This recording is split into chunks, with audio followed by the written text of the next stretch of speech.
Relatos de Ryunosuke Akutagawa. En el bosque. Declaración del leñador interrogado por el oficial de investigaciones de la Akebushi. Yo confirmo, señor oficial, mi declaración. Fui yo el que descubrió el cadáver esta mañana. Como lo hago siempre, fui al otro lado de la montaña para cortar abetos. El cadáver estaba en un bosque al pie de la montaña. ¿El lugar exacto? A 4 o 5 cho, me parece, del camino del apeadero de Yamashina. Es un paraje silvestre donde crecen el bambú y algunas coníferas raquíticas. El muerto estaba tirado de espaldas. Vestía ropa de cazador de color celeste y llevaba un eboshi de color gris al estilo de la capital. Solo se veía una herida en el cuerpo, pero era una herida profunda en la parte superior del pecho. Las hojas secas de bambú caídas en su alrededor estaban como teñidas de suho. No, ya no corría sangre de la herida, cuyos bordes parecían secos y sobre la cual, bien lo recuerdo, estaba tan agarrado un gran tábano que ni siquiera escuchó que yo me acercaba. Si encontré una espada o algo ajeno, no, absolutamente nada. Solamente encontré al pie de un abeto vecino una cuerda y también un peine. Eso es todo lo que encontré alrededor, pero las hierbas y las hojas muertas de bambú estaban holladas en todos los sentidos. La víctima, antes de ser asesinada, debió oponer fuerte resistencia. ¿Si no observé un caballo? No, señor oficial. No es ese un lugar al que pueda llegar un caballo. Una infranqueable espesura separa ese paraje de la carretera. Declaración del monje budista interrogado por el mismo oficial. Puedo asegurarle, señor oficial, que yo había visto ayer al que encontraron muerto hoy. Sí, fue hacia el mediodía, según creo, a mitad de camino entre Sekiyama y Yamashina. Él marchaba en dirección a Sekiyama, acompañado por una mujer montada a caballo. La mujer estaba velada, de manera que no pude distinguir su rostro. Me fijé solamente en su kimono, que era de color violeta. En cuanto al caballo, me parece que era un alazán con las crines cortadas. Las medidas, tal vez 1,20 m, me parece. Soy religioso y no entiendo mucho de ese asunto. El hombre iba bien armado. Portaba sable, arco y flechas. Sí, recuerdo más que nada esa aljaba laqueada de negro donde llevaba una veintena de flechas. La recuerdo muy bien. ¿Cómo podía adivinar yo el destino que le esperaba? En verdad, la vida humana es como el rocío o como un relámpago. Lo lamento. No encuentro palabras para expresarlo. Declaración del soplón interrogado por el mismo oficial. El hombre al que agarré es el famoso bandolero llamado Tajomaru, sin duda. Pero cuando lo apresé, estaba caído sobre el puente de Awataguchi gimiendo. Parecía haber caído del caballo. La hora, hacia la primera del Kongo, ayer al caer la noche.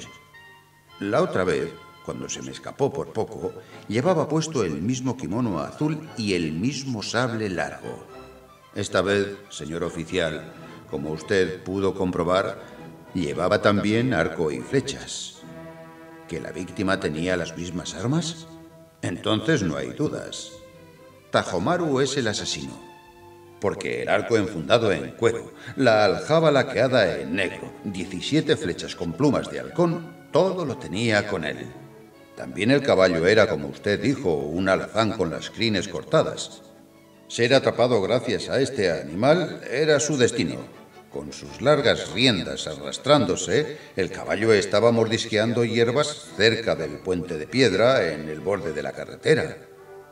De todos los ladrones que rondan por los caminos de la capital, este Tajomaru es conocido como el más mujeriego. En el otoño del año pasado fueron halladas muertas en la capilla de Píndola del templo Toribe una dama que venía en peregrinación y la joven sirvienta que la acompañaba.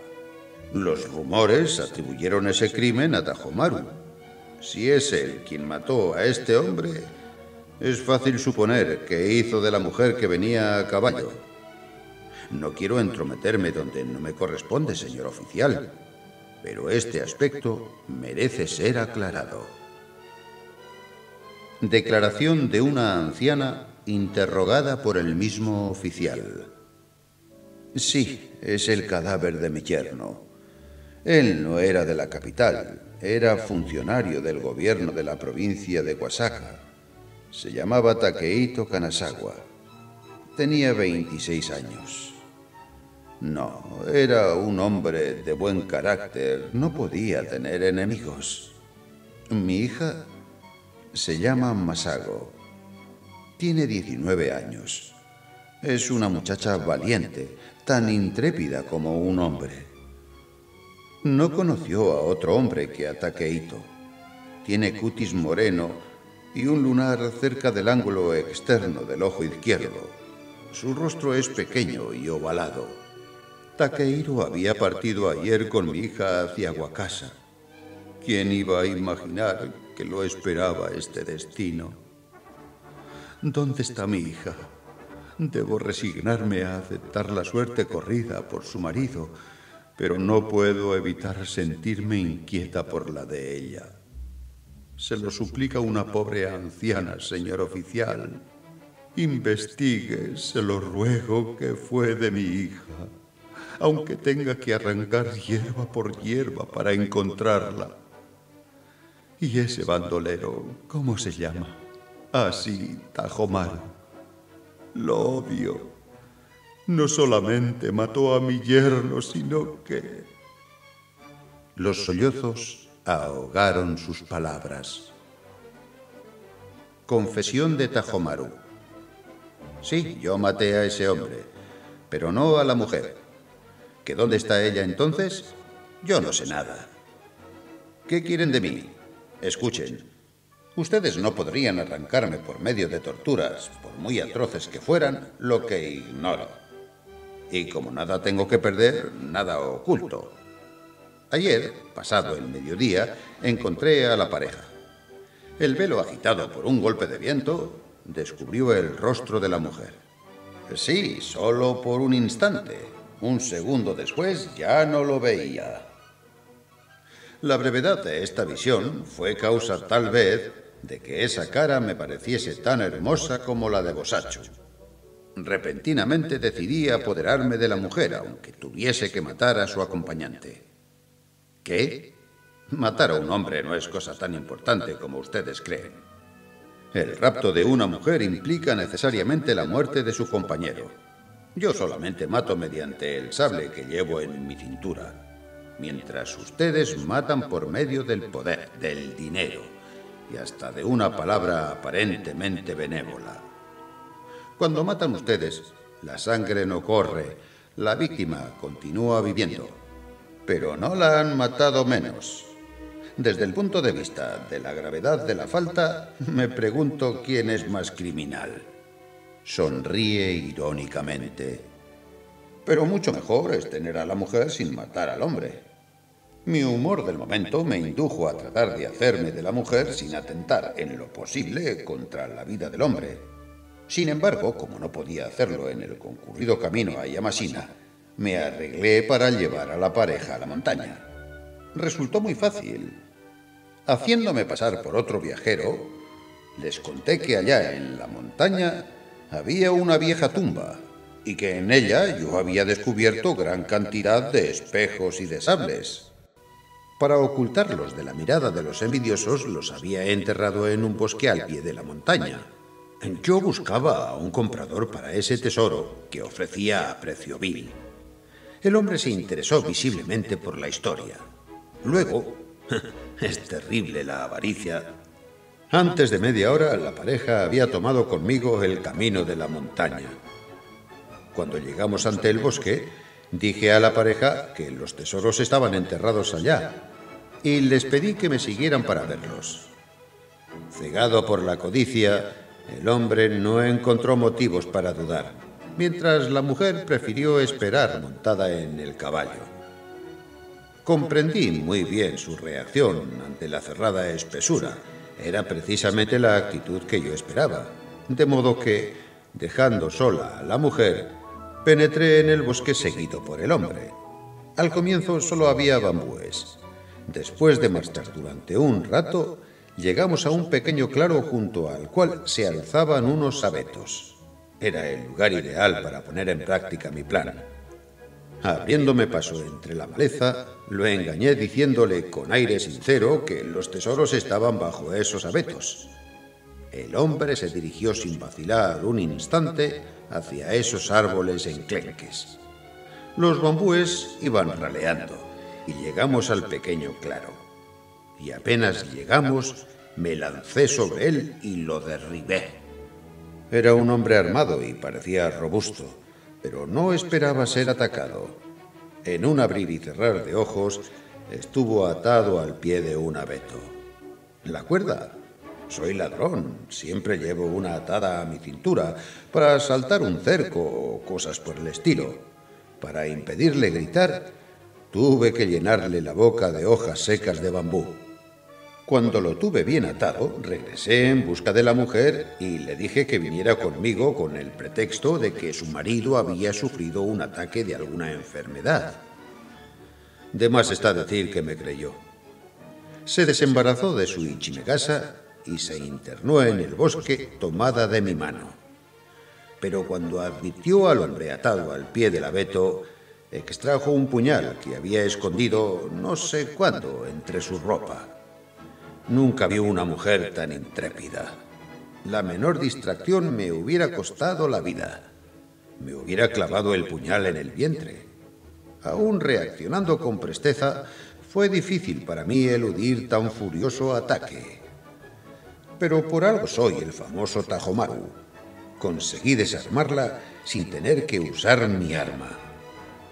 Y desarmada, por inflexible que se haya mostrado, nada podía hacer. Obtuve lo que quería sin cometer un asesinato. Sí, sin cometer un asesinato. Yo no tenía motivo alguno para matar a ese hombre. Ya estaba por abandonar el bosque, dejando a la mujer bañada en lágrimas, cuando ella se arrojó a mis brazos como una loca. Y la escuché decir, entrecortadamente, que ella deseaba mi muerte o la de su marido, que no podía soportar la vergüenza ante dos hombres vivos, que eso era peor que la muerte. Esto no era todo. Ella se uniría al que sobreviviera, agregó jadeando. En aquel momento sentí el violento deseo de matar a ese hombre. Una oscura emoción produjo en Tajomaru un escalofrío. Al escuchar lo que les cuento, pueden creer que soy un hombre más cruel que ustedes. Pero ustedes no vieron la cara de esa mujer. No vieron especialmente el fuego que brillaba en sus ojos cuando me lo suplicó. Cuando nuestras miradas se cruzaron, sentí el deseo de que fuera mi mujer, aunque el cielo me fulminara. Y no fue, lo juro, a causa de la lascivia vil y licenciosa que ustedes pueden imaginar. Si en aquel momento decisivo yo me hubiera guiado solo por el instinto, me habría alejado después de deshacerme de ella con un puntapié. Y no habría manchado mi espada con la sangre de ese hombre.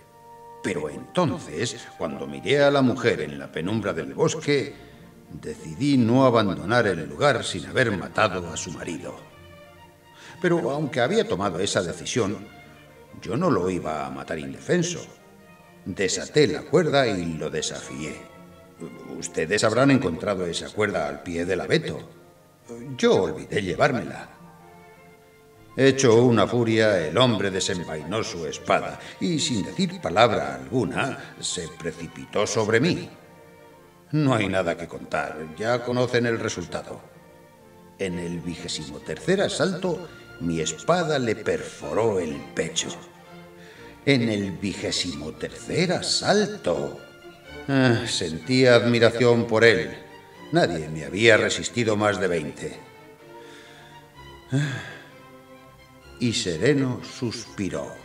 Mientras el hombre se desangraba, me volví hacia la mujer, empuñando todavía el arma ensangrentada. Había desaparecido. ¿Para qué lado había tomado? La busqué entre los abetos. El suelo cubierto de hojas secas de bambú no ofrecía rastros. Mi oído no percibió otro sonido que el de los estertores del hombre que agonizaba. Tal vez al comenzar el combate la mujer había huido a través del bosque en busca de socorro. Ahora ustedes deben tener en cuenta que lo que estaba en juego era mi vida. Apoderándome de las armas del muerto, retomé el camino hacia la carretera. ¿Qué sucedió después? No vale la pena contarlo. Diré apenas que antes de entrar en la capital, vendí la espada. Tarde o temprano sería colgado, siempre lo supe. Condénenme a morir. E hizo un gesto de arrogancia. Confesión de una mujer que fue al templo de Kiyomizu. Después de violarme, el hombre del kimono azul miró burlonamente a mi esposo que estaba atado. Oh, cuánto odio debió sentir mi esposo. Pero sus contorsiones no hacían más que clavar en su carne la cuerda que lo sujetaba. Instintivamente corrí, mejor dicho, quise correr hacia él. Pero el bandido no me dio tiempo y arrojándome un puntapié me hizo caer. En ese instante vi un extraño resplandor en los ojos de mi marido. Un resplandor verdaderamente extraño. Cada vez que pienso en esa mirada, me estremezco. Imposibilitado de hablar, mi esposo expresaba por medio de sus ojos lo que sentía. Y eso que destellaba en sus ojos no era cólera ni tristeza. No era otra cosa que un frío desprecio hacia mí. Más anonadada por ese sentimiento que por el golpe del bandido, grité alguna cosa y caí desvanecida. No sé cuánto tiempo transcurrió hasta que recuperé la conciencia. El bandido había desaparecido y mi marido seguía atado al pie del abeto. Incorporándome penosamente sobre las hojas secas, miré a mi esposo. Su expresión era la misma de antes, una mezcla de desprecio y de odio glacial. ¿Vergüenza? ¿Tristeza? ¿Furia?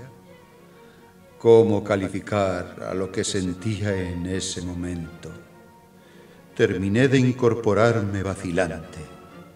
Me aproximé a mi marido y le dije: Takehito, después de lo que he sufrido y en esta situación horrible en que me encuentro, ya no podré seguir contigo.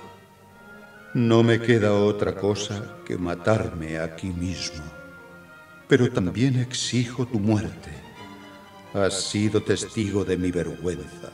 No puedo permitir que me sobrevivas. Se lo dije gritando, pero él, inmóvil, seguía mirándome como antes, despectivamente. Conteniendo los latidos de mi corazón, busqué la espada de mi esposo. El bandido debió llevársela porque no pude encontrarla entre la maleza. El arco y las flechas tampoco estaban. Por casualidad encontré cerca mi puñal. Lo tomé y levantándolo sobre Takehito repetí: Te pido tu vida, yo te seguiré. Entonces por fin movió los labios. Las hojas secas de bambú que le llenaban la boca le impedían hacerse escuchar, pero un movimiento de sus labios, casi imperceptible, me dio a entender lo que deseaba. Sin dejar de despreciarme, me estaba diciendo: «Mátame». Semiconsciente, hundí el puñal en su pecho a través de su kimono. y volví a caer desvanecida. Cuando desperté, miré a mi alrededor. Mi marido, siempre atado, estaba muerto desde hacía tiempo. Sobre su rostro lívido, los rayos del sol poniente, atravesando los bambúes que se entremezclaban con las ramas de los abetos, acariciaban su cadáver. Después, ¿qué me pasó? No tengo fuerzas para contarlo. No logré matarme. Apliqué el cuchillo contra mi garganta, me arrojé a una laguna en el valle. Todo lo probé, pero, puesto que sigo con vida, no tengo ningún motivo para jactarme. Y mostró una triste sonrisa. Tal vez, hasta la infinitamente misericorde Bosatsu abandonaría a una mujer como yo. Pero yo, una mujer que mató a su esposo, que fue violada por un bandido, ¿qué podía hacer? Aunque yo... Y prorrumpió en sollozos. Lo que narró el espíritu por labios de una bruja. El salteador, una vez logrado su fin, se sentó junto a mi mujer y trató de consolarla por todos los medios. Naturalmente, a mí me resultaba imposible decir nada. Estaba atado al pie del abeto. Pero la miraba a ella significativamente, tratando de decirle: no lo escuches, todo lo que dice es mentira. Eso es lo que yo quería hacerle comprender. Pero ella, sentada lánguidamente sobre las hojas muertas de bambú, miraba con fijeza sus rodillas. Daba la impresión de que prestaba oídos a lo que decía el bandido. Al menos eso es lo que me parecía a mí. El bandido, por su parte, escogía las palabras con habilidad. Me sentí torturado y enceguecido por los celos. Él le decía: ahora que tu cuerpo fue mancillado, tu marido no querrá saber nada de ti. ¿No quieres abandonarlo y ser mi esposa? Fue a causa del amor que me inspiraste que yo actué de esta manera. Y repetía una y otra vez semejantes argumentos. Ante tal discurso, mi mujer alzó la cabeza como extasiada. Yo mismo no la había visto nunca con expresión tan bella. ¿Y qué piensan ustedes que mi tan bella mujer respondió al ladrón delante de su marido maniatado? Le dijo: llévame donde quieras. Y se produjo un largo silencio. Pero la traición de mi mujer fue aún mayor. Si no fuera por esto, yo no sufriría tanto en la negrura de esta noche. Cuando, tomada de la mano del bandolero, estaba a punto de abandonar el lugar, se dirigió hacia mí con el rostro pálido y, señalándome con el dedo a mí, que estaba atado al pie del árbol, dijo: mata a ese hombre. Si queda vivo, no podré vivir contigo. Y gritó una y otra vez como una loca: mátalo, acaba con él.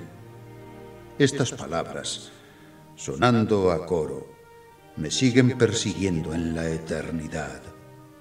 ¿Acaso pudo salir alguna vez de labios humanos una expresión de deseos tan horrible? ¿Escuchó o ha oído alguno palabras tan malignas? Palabras que... Se interrumpe riendo extrañamente. Al escucharlas, hasta el bandido palideció. Acaba con este hombre. Repitiendo esto, mi mujer se aferraba a su brazo. El bandido, mirándola fijamente, no le contestó.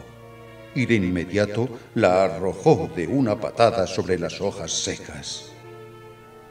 Y estalla otra vez en carcajadas. Y mientras se cruzaba lentamente de brazos, el bandido me preguntó: ¿qué quieres que haga? ¿Quieres que la mate o que la perdone? No tienes que hacer otra cosa que mover la cabeza. ¿Quieres que la mate? Solamente por esa actitud yo habría perdonado a ese hombre. Hubo silencio. Mientras yo vacilaba, mi esposa gritó y se escapó, internándose en el bosque. El hombre, sin perder un segundo, se lanzó tras ella sin poder alcanzarla. Yo contemplaba inmóvil esa pesadilla. Cuando mi mujer se escapó, el bandido se apoderó de mis armas y cortó la cuerda que me sujetaba en un solo punto.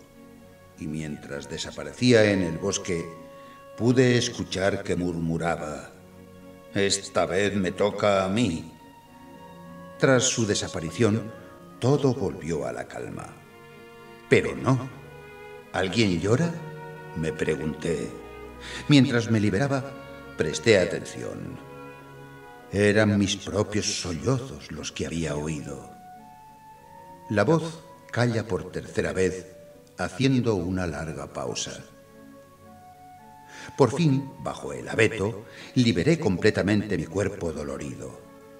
Delante de mí relucía el puñal que mi esposa había dejado caer. Asiéndolo, lo clavé de un golpe en mi pecho. Sentí un borbotón acre y tibio subir por mi garganta, pero nada me dolió. A medida que mi pecho se entumecía, el silencio se profundizaba. Ah, ese silencio. Ni siquiera cantaba un pájaro en el cielo de aquel bosque. Solo caía a través de los bambúes y los abetos un último rayo de sol que desaparecía. Luego ya no vi bambúes ni abetos. Tendido en tierra, fui envuelto por un denso silencio.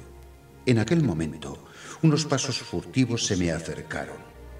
Traté de volver la cabeza, pero ya me envolvía una difusa oscuridad.